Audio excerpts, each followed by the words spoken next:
वाणी कबीर साहब जी महाराज। भक्ति का मार्ग झिना रे, भक्ति का मार्ग झिना रे, भक्ति का मार्ग झिना रे, भक्ति का मार्ग झिना रे। यह महात्मा कबीर साहब जी महाराज की वाणी है। इस महात्मा की वाणी के कई ग्रंथ हैं,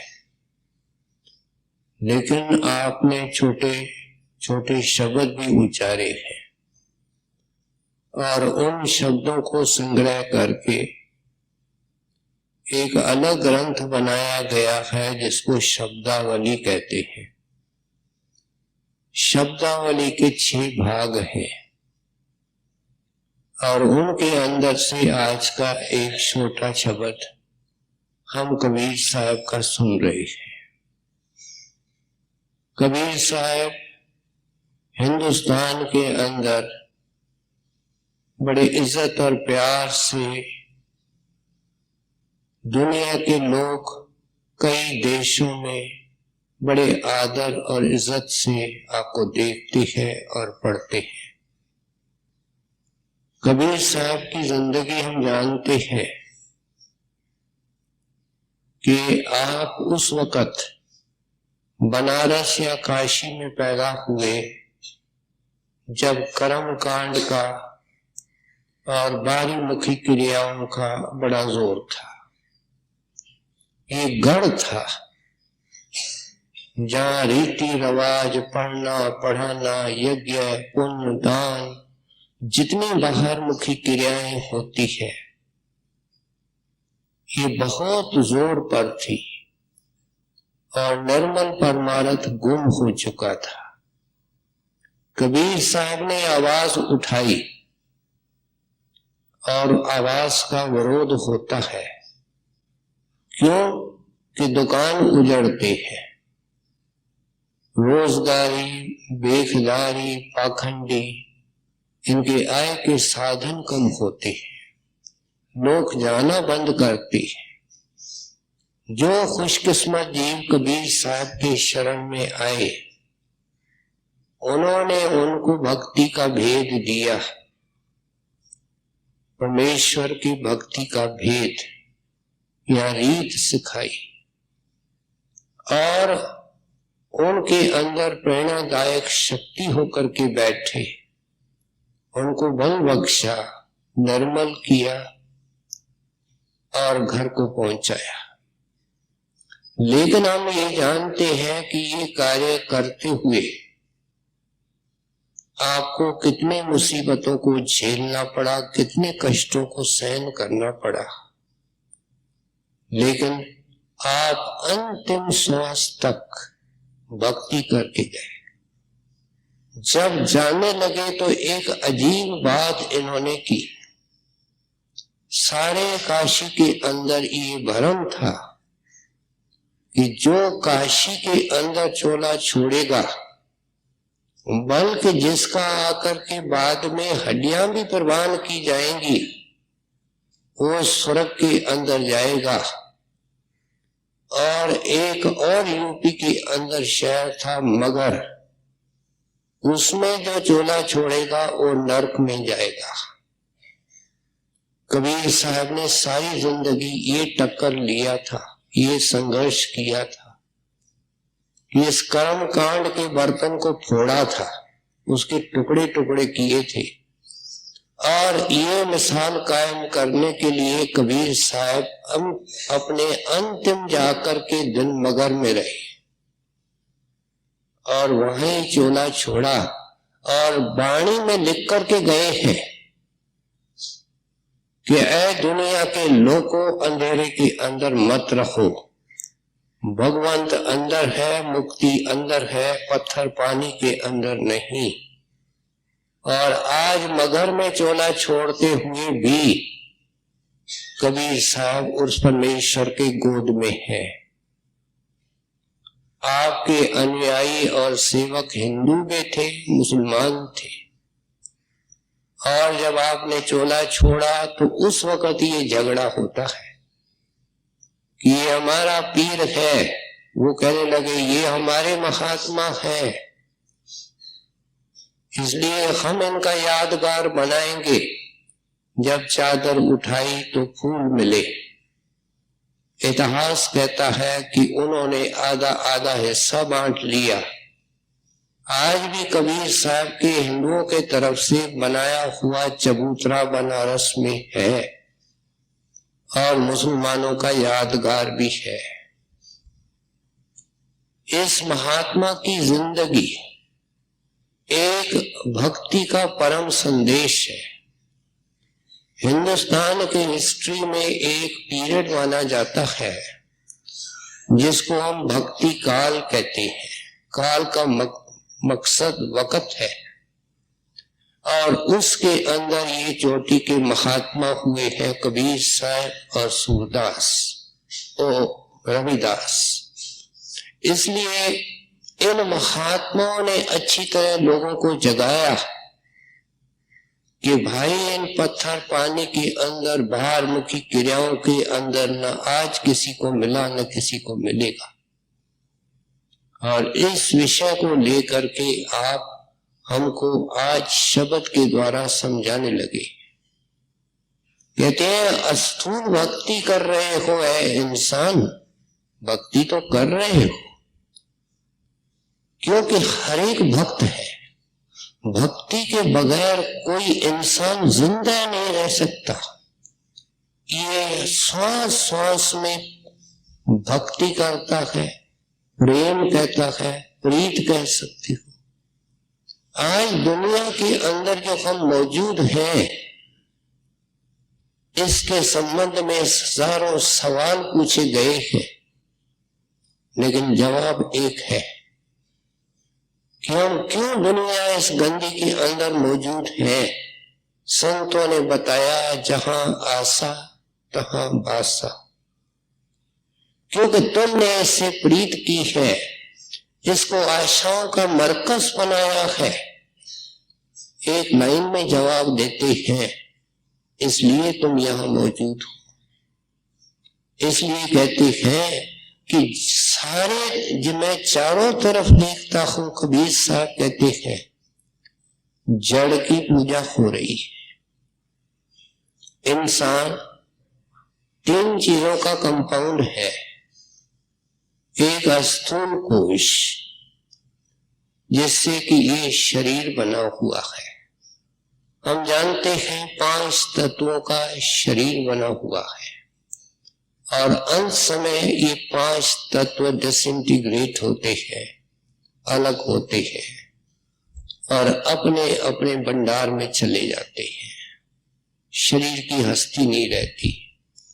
इंसान का एक हिस्सा और दूसरे हिस्से के अंदर सूक्ष्म कोश है। कोश को हम एलिमेंट कह सकते हैं, और उसके अंदर से मन बना हुआ है। मन हम देखते नहीं, लेकिन मन को महसूस जरूर करते हैं, क्योंकि मन की उंगलियों के ऊपर दिन रात हम काम करते हैं। कबीर साहब ने एक और जगह लिखा, मन मुरीद संसार है। सारे संसार को उस कैटेगरी में डाला है, और छोड़ा किसको है? गुर मुरीद कोई साध। कोई लाखों में, अगर लाखों में एक कहा जाए तो ये भी ओवर एस्टिमेट है। इसलिए कहते हैं कोई विरला होता है जो इस जड़ के पूजा को छोड़ता है। और तीसरा इसका जो कंपोनेंट है वो है महा चैतन्य कोश, और उससे आत्मा बनी हुई है। अब इंसान जड़ता से बाहर निकल नहीं सकता, जड़ता से संगत की है। इस आत्मा ने आत्मा की हस्ती गुम हो चुकी है। आप देखो, पहले इस शरीर की तरफ देखें, जानते हैं कि ये फना है, जड़ है, लेकिन हम जितने बैठे हैं एक कह सकता है कि हमने शरीर की प्रीत छोड़ दी है। अगर शरीर की प्रीत छोड़ दे तो ये उसके साथ होगा जो इसका है। हजूर महाराज ही एक रोचक कहानी सुनाया करते थे। एक माई की खूनखार लड़की बीमार हो गई, शादी भी नहीं हुई और बहुत बीमार थी। प्रार्थना करती है कि ऐ भगवंत, इसने कुछ नहीं देखा, मैंने सब कुछ देखा, मैं विधवा हूं, आप मेरे दिन भी इसको दे दीजिए।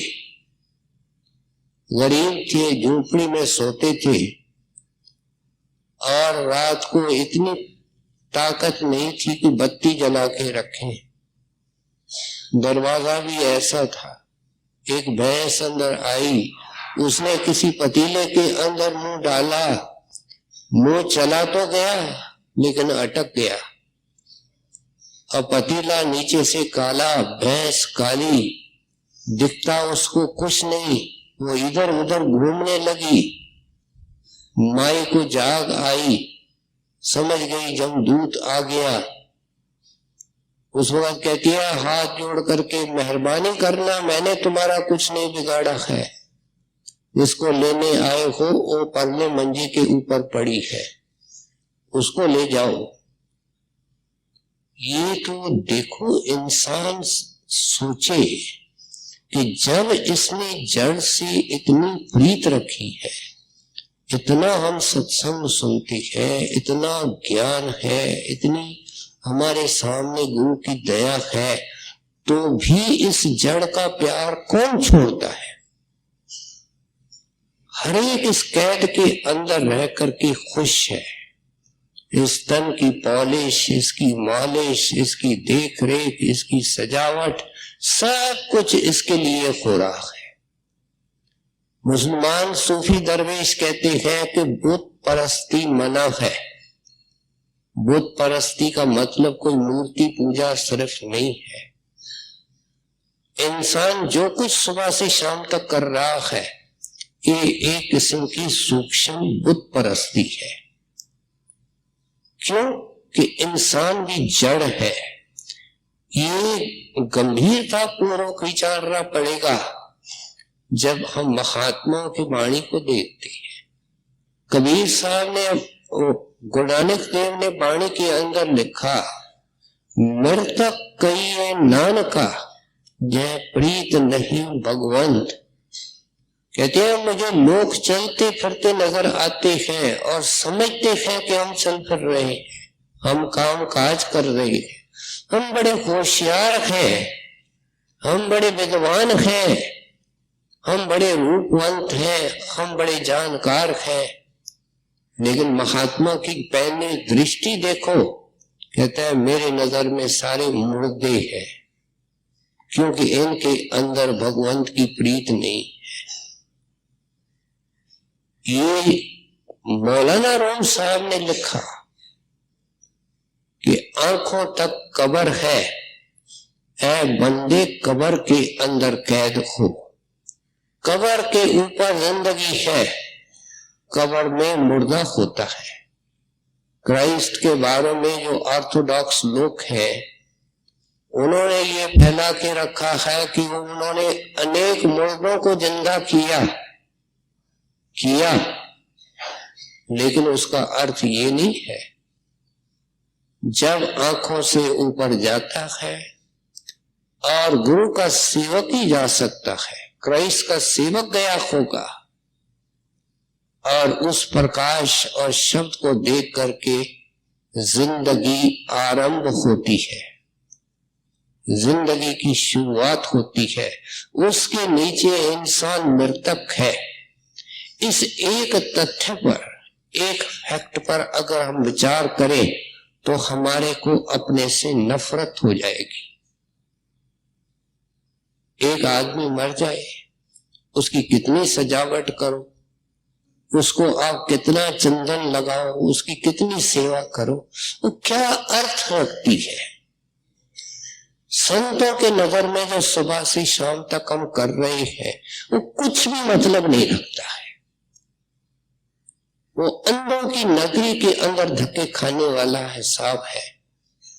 इसलिए तो स्वामी जी महाराज ने लिखा, 9 द्वारन में बंद रही ऐ बंदी हो इंसान कैदी हो। 9 द्वारन में बंद रही, हर एक इंसान कैद में है, शरीर के कैद में है। 10वीं खिड़की खोलवी कर परम विलास, कहते हैं आंखों से ऊपर दरवाजा है, उसको पार करोगे तो फिर नया जीवन शुरू होगा और वहां से विलास की शुरुआत होती है और वो जाकर के तेरे को उस परम स्रोत के अंदर समाएगी जिसको आप कहते हैं परम विलास। सारे विलास का सरताज वो शब्द या मालिक। इसलिए अब जब ये तन जिन्होंने योगी जनों ने खाली किया, उन्होंने मन को देखा, हमने नहीं देखा, लेकिन वो धोखे में इसलिए रहे कि उनको आगे का गुरु नहीं मिला। जब वे अभ्यास करके ऊपर गए और ब्रह्म के देश के ऊपर आए तो वो अपनी शक्ति और अपनी हस्ती को देख करके क्या कहने लगे, अहम ब्रह्म अस्मे, ये जो कुछ पसारा है ये मेरा है। ये कौन कहता है? ब्रह्मांडी मन कहता है, यूनिवर्सल माइंड जिसको कहते हैं, जिसका ये मन एक अंश है। मन का रूप विषय विकार और गंदा नहीं है, ये इसका खून उतरता है और असली खून जाहिर होते हैं। हम देखते हैं बादाम है, बादाम के ऊपर एक सख्त छिलका है और कुदरत ने सोच विचार करके रखा है, उसको तोड़ते हैं तो बादाम निकलता है, बादाम के ऊपर फिर छिलका है, उसको जब भिगोते हैं नरम होता है तब अंदर से बादाम की खूबसूरती निकलती है, असल नजर आता है।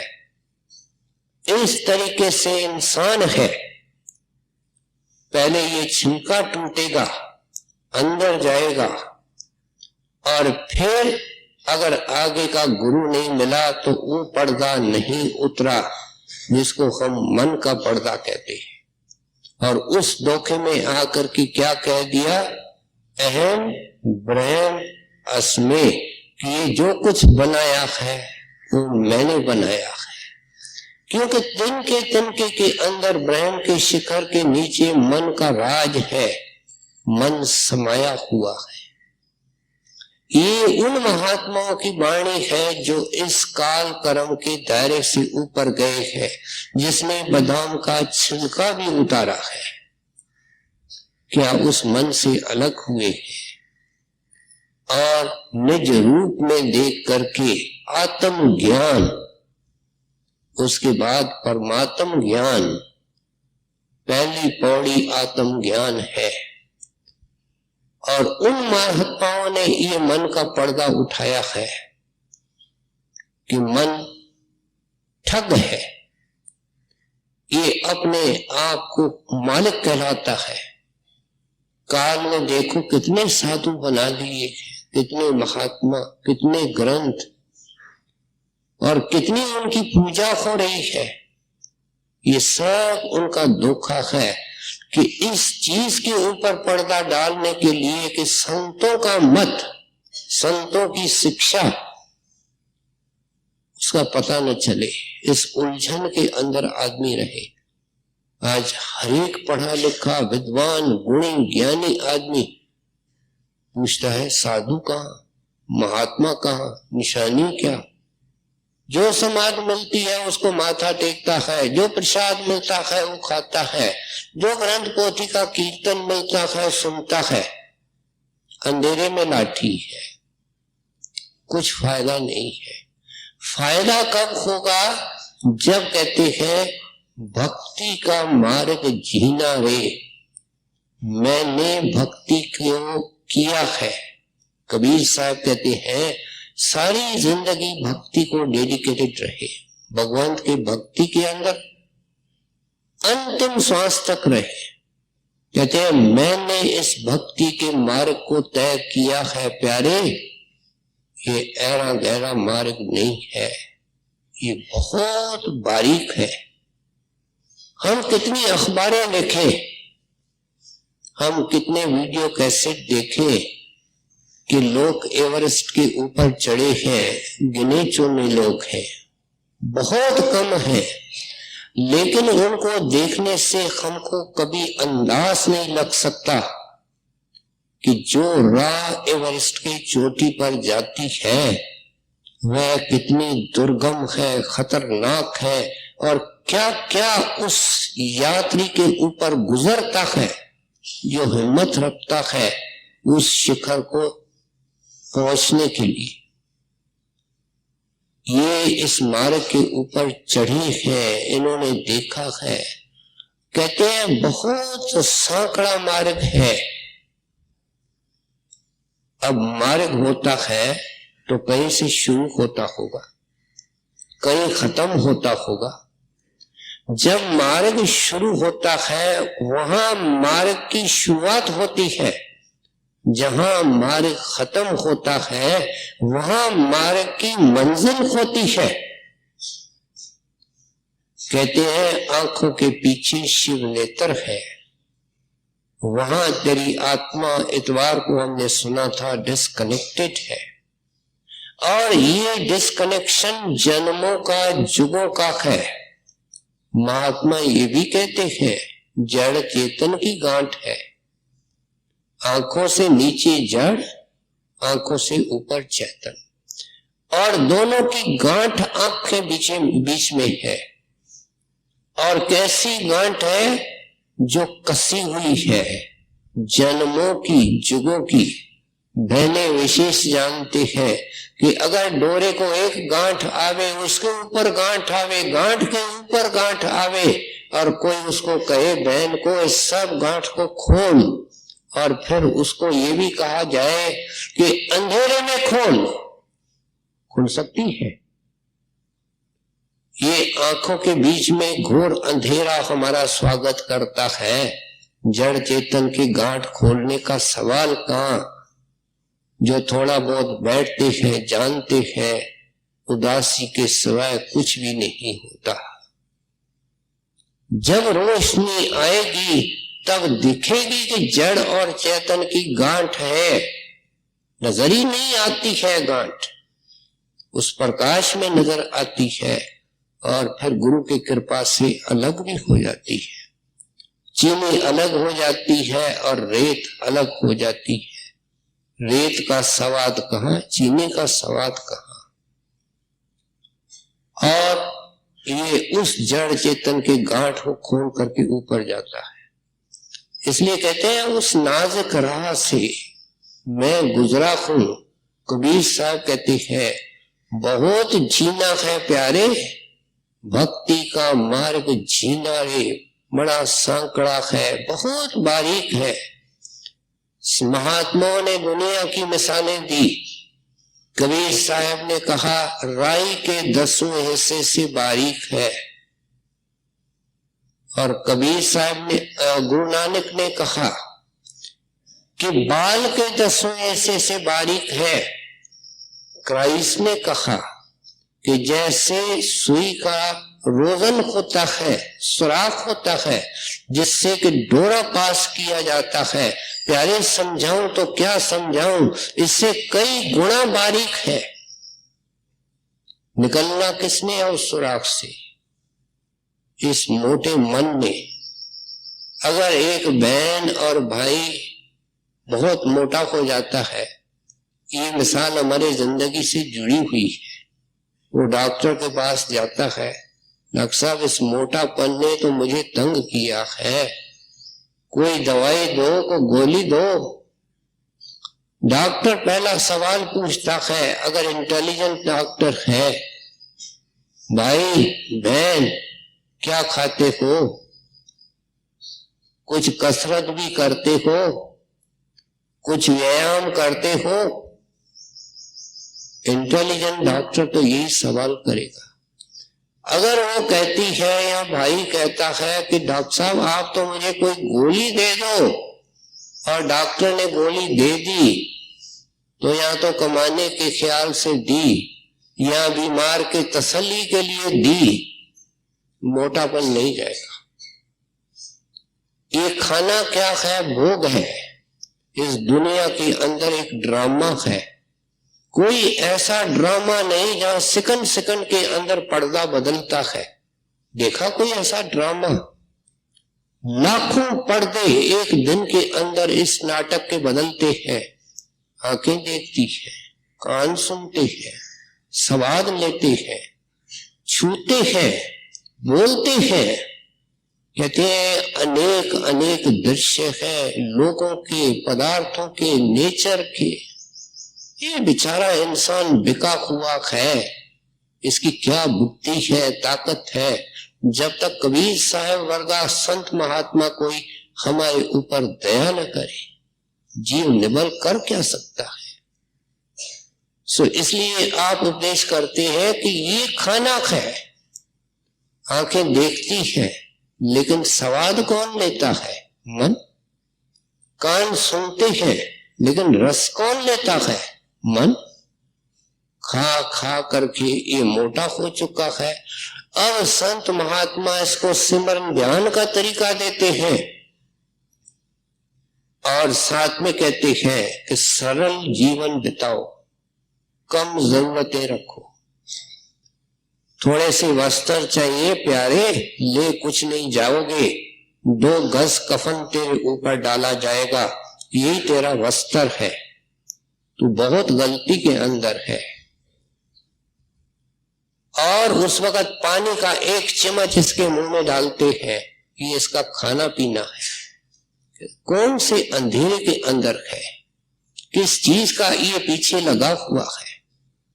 इसलिए आप समझाते हैं कि ये जिंदगी के अंदर भोग धीरे धीरे छोड़ने की कोशिश करो। भोग संसार कोई दिन के अंत में छोड़ने पड़ते हैं। एक पानी का चम्मच, एक कपड़े का टुकड़ा और बांसों की एक सीढ़ी, ये इसको दी जाती है और कहा जाता है तेरा कुछ नहीं है, राम नाम संग है, तेरा तो परमेश्वर साथी है। इसने साथी किया ही नहीं। ये कह क्या रहे हैं कि परमेश्वर को साथी करो। भक्ति क्या है? परमेश्वर से प्रीत। दुनिया की प्रीत छोड़ो, परमेश्वर से प्रीत जोड़ो। एक लाइन में समझा रहे हैं। करे कौन, सुने कौन? जहां बाजे बज रही है वहां तूती की आवाज कौन सुनता है? जहां इतना दिलकश ड्रामा है वहां संतों की वाणी की क्या कीमत है? जन्मों जन्मों में इंसान बने सुना, लेकिन हमने इसका इंपॉर्टेंस कहां रखा? इनकी फिर भी ये आवाज और पुकार चालू है कि शायद कोई किस्मत वाला 1 निकले, 2 निकले और उस जीने मारे के अंदर जाने का मकसद रखें। और मकसद रखेंगे तो क्या करेंगे, इसको खोल करके आज कबीर साहब समझाते हैं। कहते हैं ये जो कर्म धर्म है, पूजा पाठ है, तुम जो मकान बना रहे हो, शरीर की सजावट कर रहे हो, गाड़ियों में दौड़ रहे हो, लोगों को मिल रहे हो, होटलों में खा रहे हो, मंदिरों के अंदर चक्कर लगा रहे हो, इच्छाएं पूरी नहीं होती, राजा की नहीं हुई। कहते हैं ये सब जड़ की पूजा है, जड़ की भक्ति है। अंधेरे में लाठी मार रहे हो। ऐ मूर्ख, सुबह से शाम तक तेरे को अरमानों के सिवाय और कुछ कांटों का ढेर नहीं मिलने वाला। करना है तो कर ले। क्या कर? आगे समझाती है। भक्ति का मार्ग जिना रे, भक्ति का मार्ग जिना रे, नहीं अच्छा है नहीं चाहना, चरण में लोलीना रे। आगे साधक के सत्य संग में रहे, निस दिन मन भिना रे।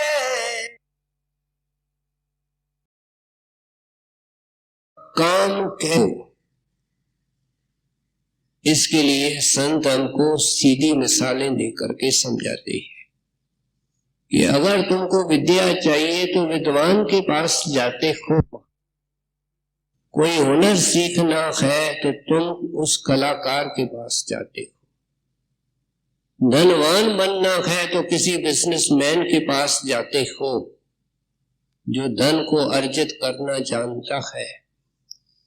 किसी काम को सीखने के लिए, कोई हुनर सीखने के लिए टेक्नीशियन के पास जाना पड़ता है। इसलिए कहते हैं भक्ति को पाने के लिए किसके पास जाओगे? भक्त के पास। क्या इसमें भी कोई अकल का जोर लगाना है? सीधी संतों की कितनी सिंपल सरल सुबोध शिक्षा है। कहते हैं भक्त की तलाश करो, लेकिन भगवान के भक्ति, जड़ का भक्त नहीं, मन का भक्त नहीं, जो इच्छा कुछ नहीं रखता है, भगवंत चाहता है, भगवंत से प्रीत करता है। ऐ बंदा, जिस तरह 24 घंटे तू दुनिया से प्रीत करता है, वो 24 घंटे भगवान से प्रीत करता है। ये है साधु, ये है महात्मा, ये है दरवेश। कहते हैं उसकी संगत करो। एक पहलवान को देख करके ये कभी सोचना ही नहीं पड़ता है कि सेहत क्या होती है। हम देख लेते हैं सेहत क्या है। सेहत का एक जागता रूप हमारे सामने। सच्चे साधु की और भक्त की ये निशानी है कि उसके मुख से कोई चीज नहीं निकलेगी, उसके वचन के अंदर भक्ति ही भरी होगी, उसके आंखों में भक्ति का खुमार होगा और उसके कानों में भगवंत की आवाज होगी। प्रचार भी उसी का करेगा। शब्द नाम, शब्द नाम, कान में जाता ही उसके नाम है, शब्द है। बोले क्या, समझाए क्या? कबीर साहब के कितने ग्रंथ पढ़ो, वो सारे ग्रंथ साहब को पढ़ो। 1430 सफ़े है, एक सफा तो देख करके बताओ जिसके ऊपर शब्द और नाम की महिमा नहीं लिखी हुई।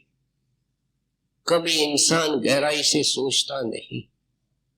तो इसलिए कहते हैं ऐसे साधु के हर एक वचन से, उनके दर्शन से, उसके दृष्टि से अमृत, प्रेम, भक्ति ये सब टपकते हैं।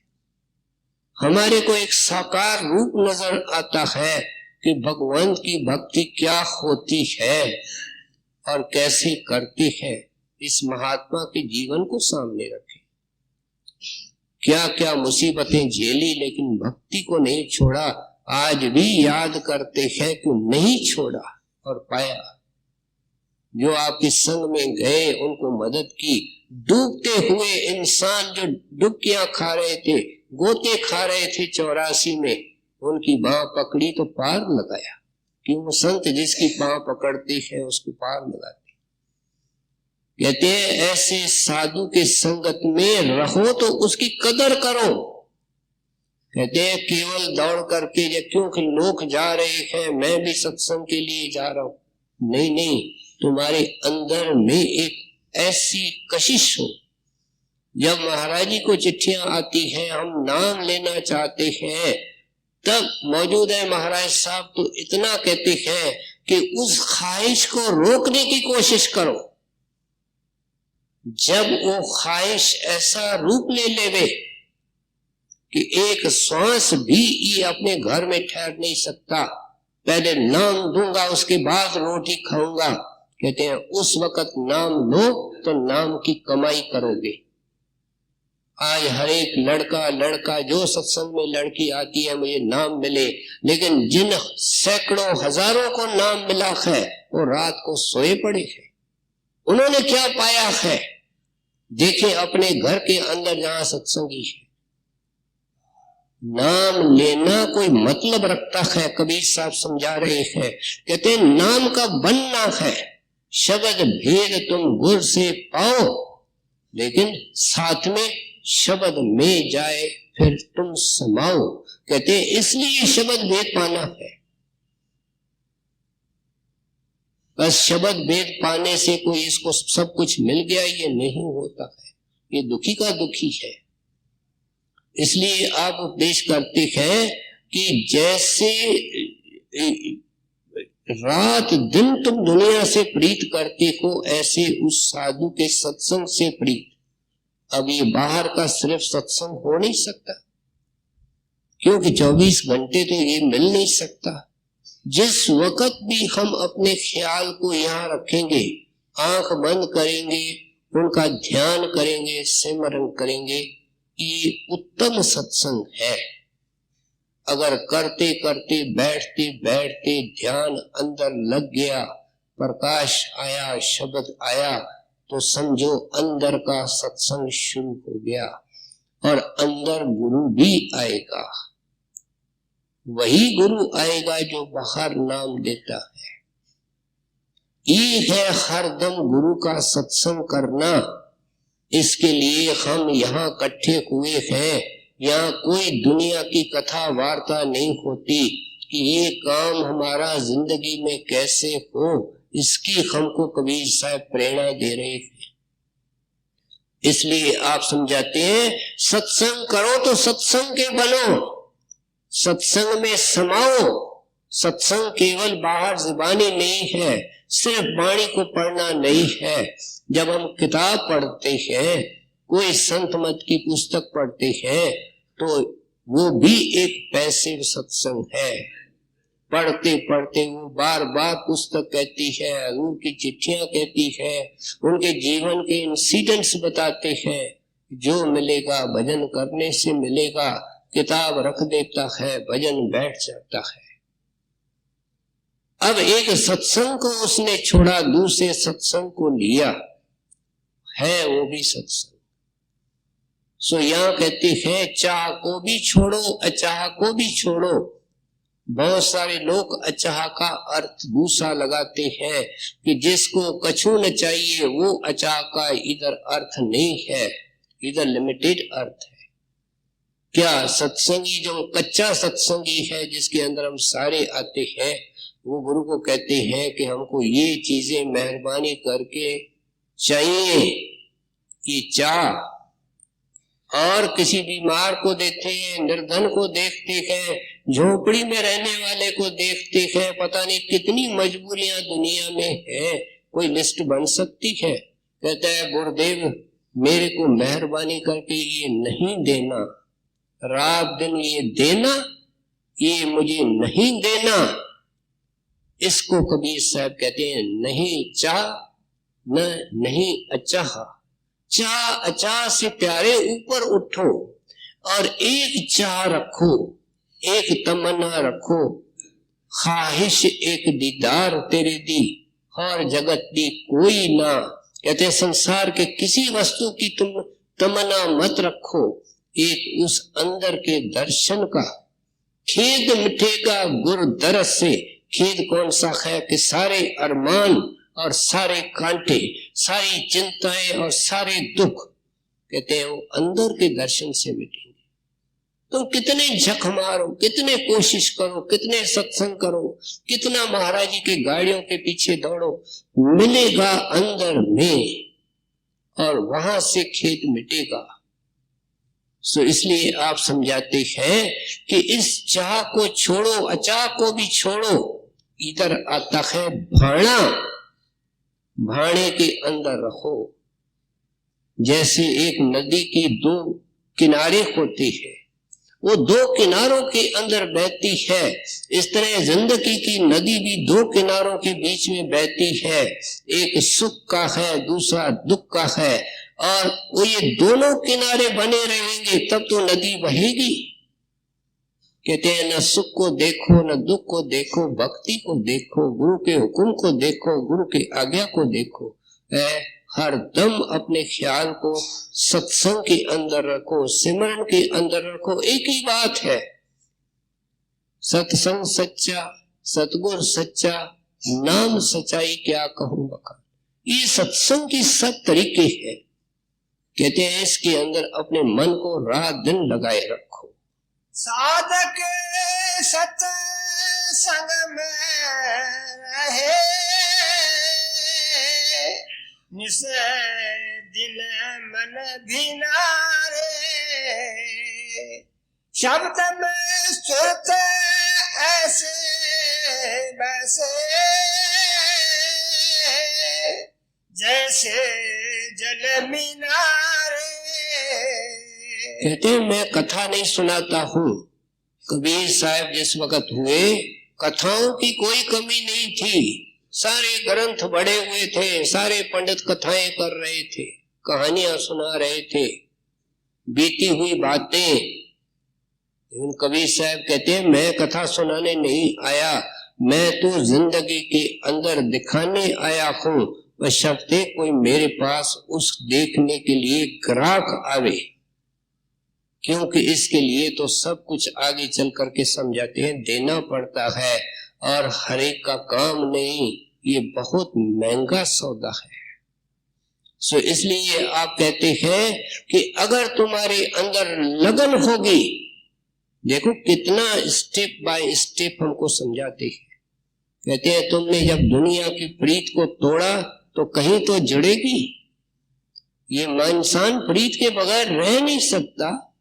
जैसे जैसे दुनिया की प्रीत कम होगी तो आकर कहीं तो जुड़ेगी, और वो नाम से जुड़ेगी, गुरु से जुड़ेगी, मालिक से जुड़ेगी। एक ही बात है, उसको भक्ति कहती है, क्योंकि भगवंत ही भक्ति का भंडार है, और भगवंत की भक्ति ही भक्ति कहलाती है। समाज की भक्ति की जाती है, देश की भक्ति जाती है, दुनिया के विश्व कल्याण की भक्ति की जाती है। ये सब जड़ की भक्ति है। जितना तुम दान करते हैं, तीर्थ करते हैं, ये सब जड़ की भक्ति है। इनका परमार्थ से, निर्मल परमार्थ से कोई वास्ता नहीं है। ठोक ठोक करके आपने सारे जिंदगी के अंदर समझाया, जाते वक्त वाणी के अंदर समझा के गए। सो इसलिए कहते हैं ये भी कोई खुशकिस्मत दिन, कोई खुशकिस्मती से ऐसा शुभ दिन आएगा जब तुम लंघ जाओगे और आंखों से ऊपर जा करके तेरे को अंदर में प्रकाश मिलेगा, तेरे को कीर्तन मिलेगा, और पता लगेगा कि दोनों ही एक सोर्स से निकल रहे हैं। बिजली भी आसमान से निकलती है, और जो बादलों की टक्कर के कारण गजगोर होती है, गर्जना होती है, वो भी उसी जगह से निकलती है। अलग अलग वक्त दिखाई देती है, लेकिन उनका भंडार एक ही है, और वो बादलों की टक्कर है। बिजली पैदा होती है, आवाज पैदा होती है, दोनों का सोर्स एक ही है, और गुरु उस भंडार से आता है। कहते हैं फिर तुम्हारी हालत क्या होगी? तुमको कोई दुनिया की होश नहीं, तुम तो बन गए मेहमान। न पति रहे, न पत्नी रहे, न बेटा रहा, न बेटी रही, न नौकर रहा, न साहेब रहा। ये रहा क्या? भक्त, शब्द का उपासक। और मिसाल देते हैं मछली की। कहते हैं अपने आप को तोलो, अपने आप से पूछो कि तुम एक सब्जी तुमको मिले सारी जिंदगी खा सकते हो? तुमको 2 कुर्ते मिले सारी जिंदगी पहन सकते हो? एक जूता सारी जिंदगी को रख सकते हो? तुम कितनी वैरायटी चाहते हो? देख देख करके थक जाते हो, खा खा करके थक जाते हो, पहन पहन करके उब जाते हो। वैरायटी चाहते हो, लेकिन मछली वैरायटी नहीं चाहती। मछली चाहती है एक चीज, पानी। हमारे सामने प्रकृति ने बड़ी सियानत से और बुद्धिमानी से हमारे नीचे के स्पीशीज के अंदर मिसालें रखी है।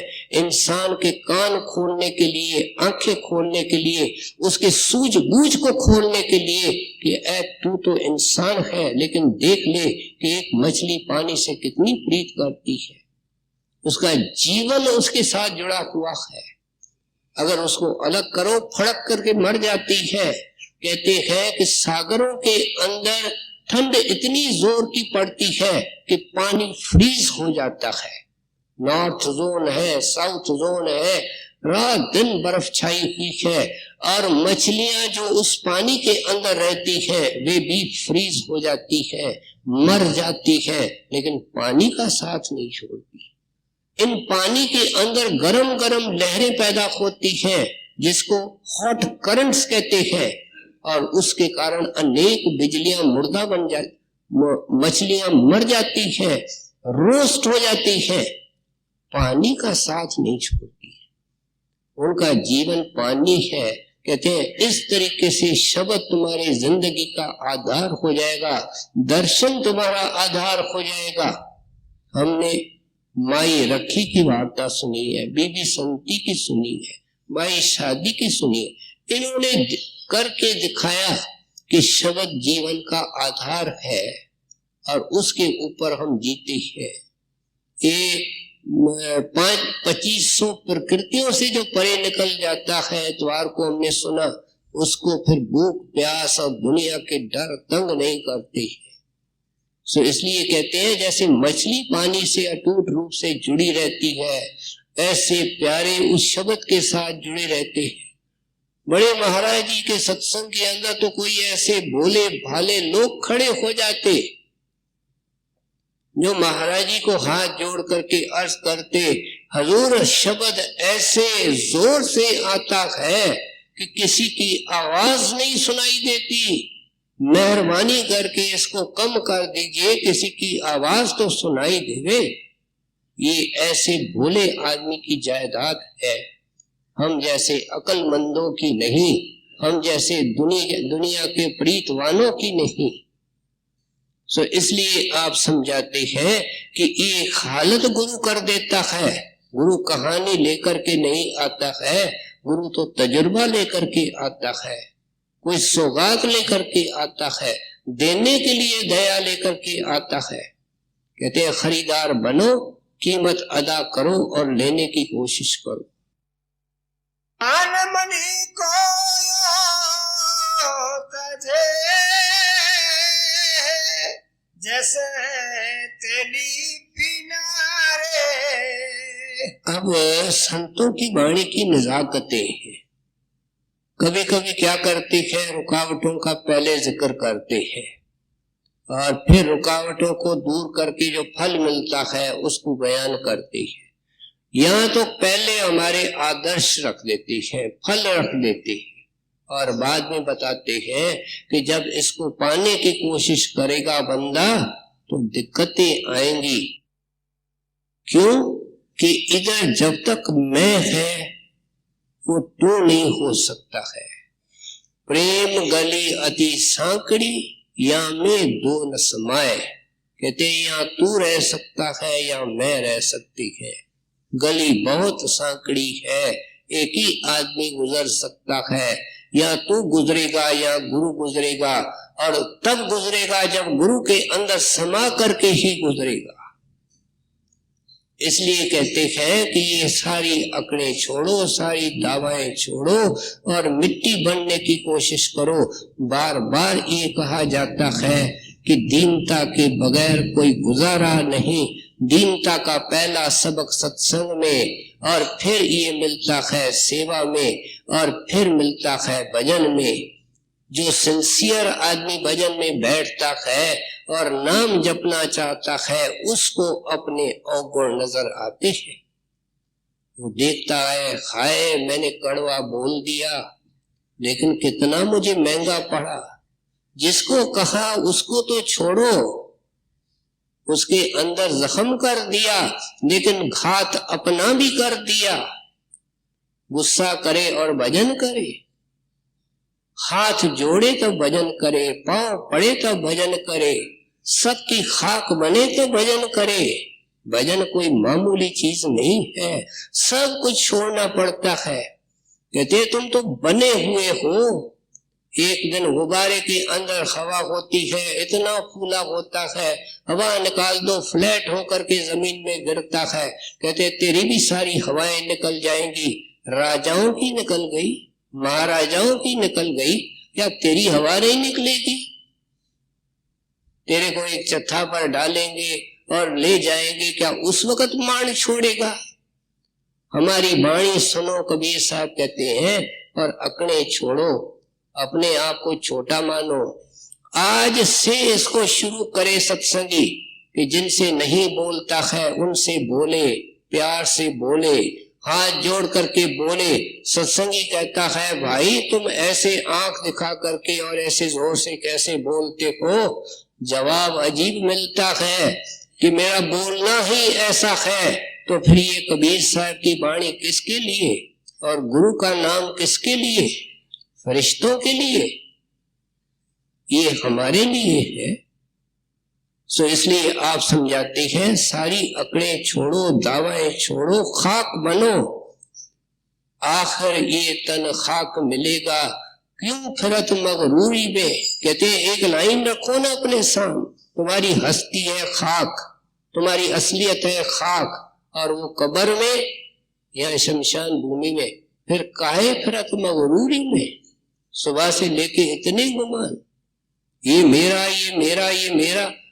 जुबान नहीं कहती है तो मन कहता है, और कितना कहता है? हजारों बार कहता है। अगर नहीं करे तो हजारों बार सिमरन करेगा। हम कहते हैं होता नहीं। जहां मैं की आवाज उठ रही है, मेरे की आवाज उठ रही है, वहां सिमरन की आवाज कैसे उठे?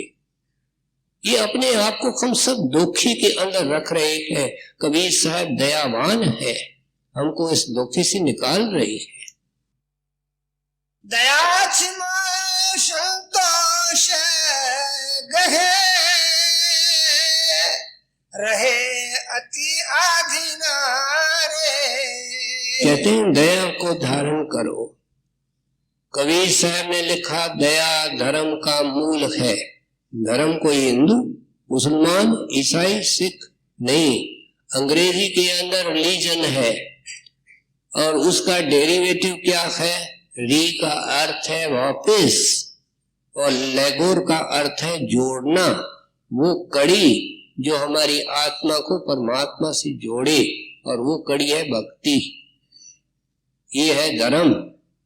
कहते हैं इस धर्म के अंदर आना चाहते हो, संत मत के अंदर आना चाहते हो, तो पहले पहले दया धारण करो। सब जीवों पर दया करने की कोशिश करो। किसी को मांस खिलाना उससे बेहतर है कि सैकड़ों बार मेहनत करके उसको कुछ ऐसी चीजें खिलाना कि मांस खाना ही भूल जावे।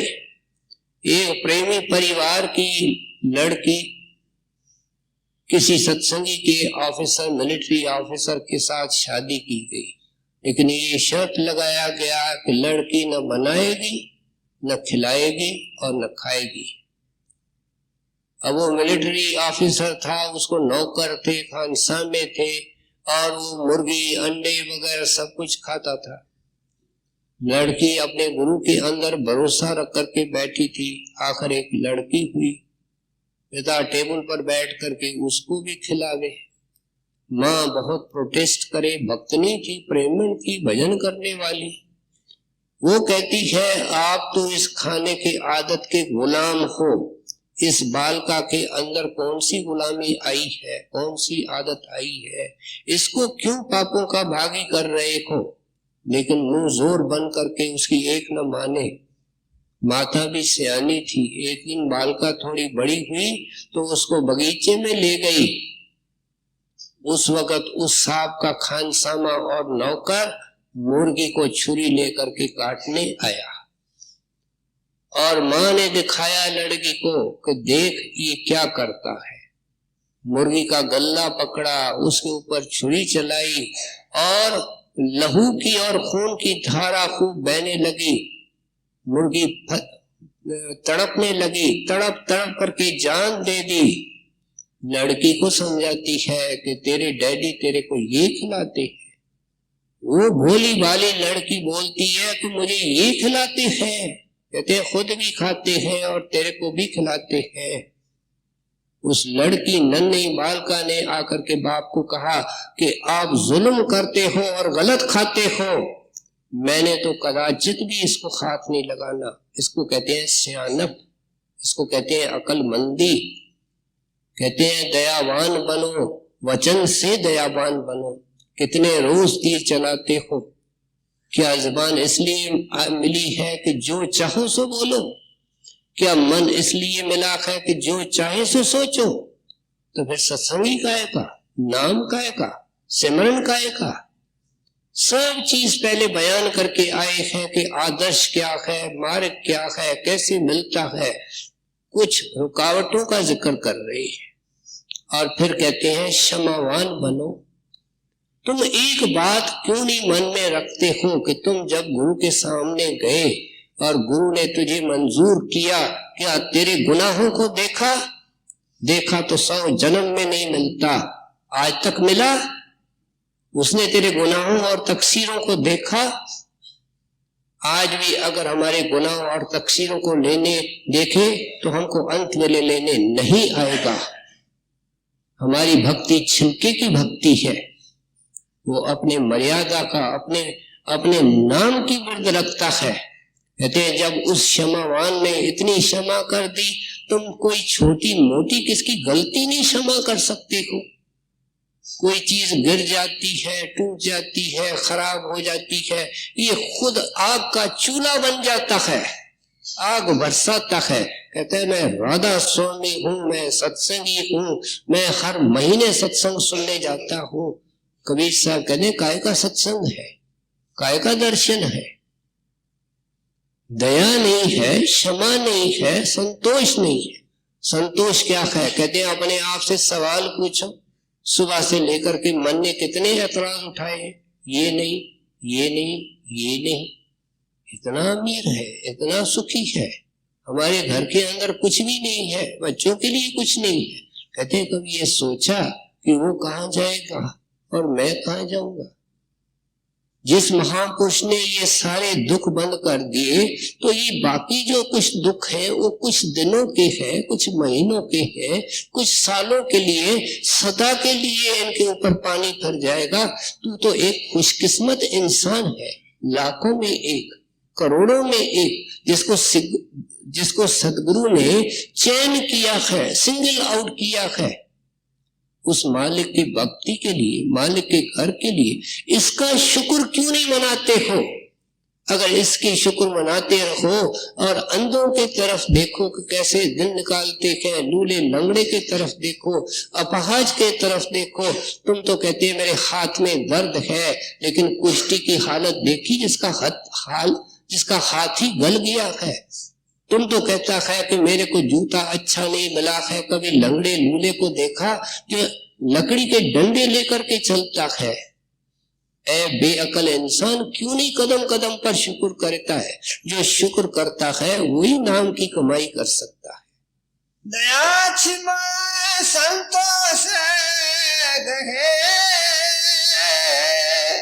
रहे अति आधीना रे, परमार्थ में देते सिरे, कचुबल में न किनारे। कहे कबीर मत भक्ति का, परगट कह देना रे। कबीर साहब कहते हैं ये कब लिखा है ये शब्द? 500 साल पहले यहाँ उचारा है। क्यों? पढ़े लिखे भी नहीं थे, किसी ने लिखा होगा।